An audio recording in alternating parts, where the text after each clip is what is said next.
Yo no sé si alguien trajo algún pendrive con fotos, algún material hay. Vos tenés, bueno, después lo compartimos acá.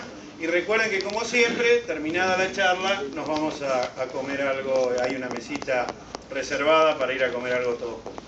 Lo dejo con vos. Gracias. No dije nada, ¿viste? No, muy bien, te portaste muy bien. No sé qué nivel.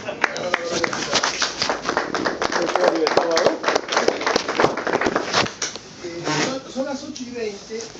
La charla es hasta las 10, vamos. Hasta que aguanten. Bueno, a mí me gustaría hacer una primera parte explicativa de conceptos básicos, donde a mí me importa mucho que ustedes entiendan conceptos que para mí son muy básicos y muy importantes para poder entender el barco.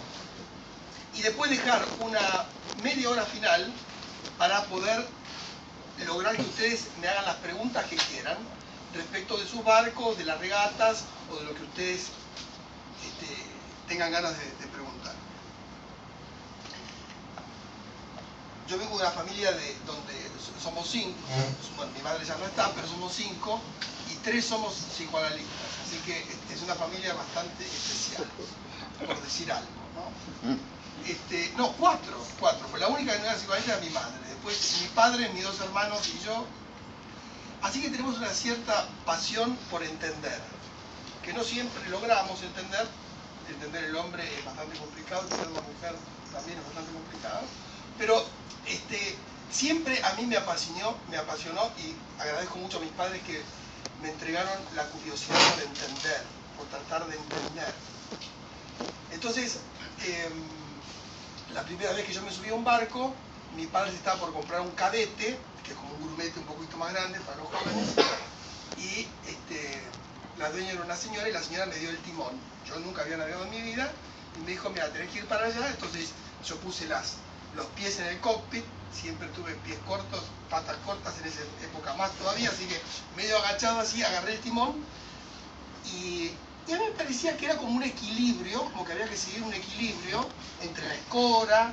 Son todos conceptos que yo no tenía en ese momento, nunca había navegado, pero me fue como atrapando, me fue atrapando. Y después un amigo de mi hermano, que hoy es mi cuñado, Horacio Testamati, que está casado con mi hermana, corría regatas y yo lo esperaba, yo venía acá y lo esperaba en la rampa durante horas para ver si él tenía ganas de sacarme a dar una vuelta. Me sacaba a dar una vuelta en Pingüino, unos barcos de madera que existían en nuestra época, y ahí empecé a apasionarme con este deporte que a mí me ha dado muchísimo, y que yo quiero enormemente, y que ha sido enormemente formativo para mí. Después tuve la suerte de navegar en barcos de tripulaciones muy numerosas, y tuve la suerte de conocer casi todo el mundo, y tuve la suerte de conocer gente maravillosa. La gente que le gusta navegar tiene que ser sensible. Digamos, es muy difícil navegar y ser insensible o no tener cierta proximidad con las cosas importantes de la naturaleza, ¿no? Entonces hay algo como esencial y vital que está en el hecho de navegar, que a mí me parece que es una maravilla. Entonces, como primera aproximación para entender un barco, yo creo que los que hablamos español tenemos un pequeño problema, que hablamos del barco en masculino. Entonces yo creo que la primera aproximación, como se hace en el inglés, como se hace en el italiano y en tantos otros idiomas, me parece que la primera aproximación, yo quiero empezar la charla, ¿qué tal Raúl? ¿Cómo estás? Proponiendo que a mí me parece que es más fácil lograr que un barco ande bien si uno piensa que está tratando de entender una mujer, en el sentido más valioso del término, no en el sentido despectivo, porque en realidad cuando uno puede escuchar y cuando uno puede descifrar las necesidades del barco, uno se lleva mucho mejor con la mujer, ¿no? Entonces hay como una especie de adaptación que yo creo que tenemos que hacer para poder tener como un respeto prioritario, como un respeto antes de empezar. Hay que entender que el barco es algo maravillosamente complejo, maravillosamente rico, y los buenos barcos son sumamente sensibles a cómo nosotros los tratemos. No quiero decir cómo los toquemos porque puede pasar algo más complicado, pero cómo nosotros los regulemos, de repente puede haber una suerte muy distinta de cómo terminemos nuestro día de navegar. Entonces voy a empezar con, voy a hablar de ciertos patrones para navegar con viento suave, de vientos medios y vientos de 20 nudos o más de 20 nudos.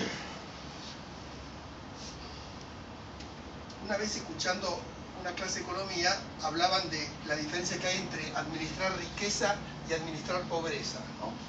Entonces, cuando hay poco viento, el concepto de administrar pobreza me parece que es un concepto que puede ayudar a entender algo. Hay poco viento, el barco se desplaza con dificultad, cuesta mucho, aunque el barco sea liviano, cuesta mucho que el barco consiga su propia velocidad, y en las viradas o en cualquier maniobra se pierde muy rápidamente lo conquistado.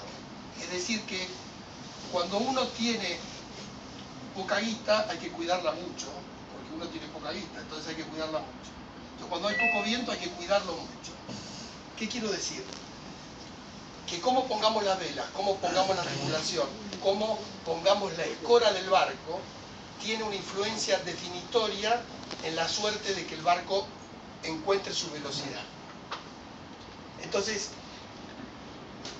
la forma de, por ejemplo, la mayoría de los barcos, hablo en general, hay excepciones, pero la mayoría de los barcos, cuando hay muy poco viento, conviene tener un cierto ángulo de escora para evitar que el barco apoye toda la superficie mojada. Es decir, cuando el barco se pone con 30 grados de escora, 20 grados de escora, depende, el barco apoya menos cantidad de barco en el agua y eso hace que el barco roce menos agua y eso hace que el barco tenga menos resistencia. ¿Cómo pongamos nosotros las velas? Por ejemplo, cuando hay muy poco viento y no hay ola, imagínense un bolsillo. Si vos tenés poca plata, no importa que el bolsillo sea muy gordo, con que sea flaco te va a alcanzar, ¿no? Entonces, la forma de las velas cuando hay poco viento tienen que ser como los bolsillos cuando hay poco viento, tienen que ser planos, tienen que tender a ser planos. Estoy hablando cuando no hay ola y estoy hablando de 6 nudos para abajo. Estoy hablando cuando hay muy poco viento.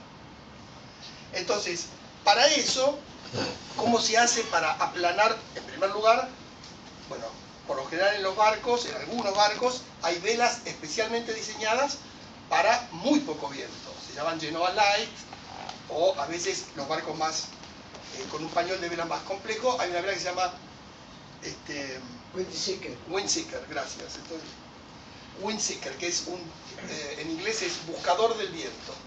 Es una vela muy pequeña que se pone en la mitad del barco, y además es curioso porque las velas de muy poco viento son velas pequeñas, que uno podría decir, bueno, si hacemos una vela muy grande va a agarrar todo el viento.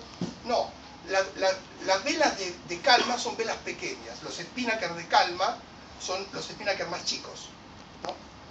Entonces, lo que quiero tratar de decir es que hay una coherencia entre el concepto de lo que tenemos que administrar y de la forma en que tenemos que ponernos nosotros mismos y las velas. Es decir, que tienen que ser velas planas. Entonces, la mayor, una de las formas para aplanar la mayor es conseguir lo que se llama prevent, que es precurva del mástil. Cuando nosotros curvamos el mástil, la mayor, la parte de la profundidad de la mayor que está en el medio se desplaza hacia adelante y eso hace que la vela tenga menos profundidad. Y eso hace que el barco, que ese poco viento, en vez de quedarse mucho tiempo en la vela, el viento tiende a pasar más rápido y eso hace más efectivo ese perfil de la vela con poco viento. ¿La estoy haciendo muy difícil o se entiende? Es decir, que las velas cuando hay poco viento tienen que tratar de estar planas. Cuando no hay ola y estamos hablando de muy poco viento. Cuando hay muy poco viento y hay bastante ola, es imposible navegar. Es prácticamente imposible navegar. Pero cuando se puede empezar a navegar con un poquito de viento y ola, el concepto cambia. Hay un concepto que yo quiero que ustedes tengan que es que la genoa, la vela de proa, es la que da la fuerza y la que da la velocidad. Y la mayor es la que da la dirección. Por ahora manejémonos con estos conceptos. Entonces, si hay ola y hay algo de viento, como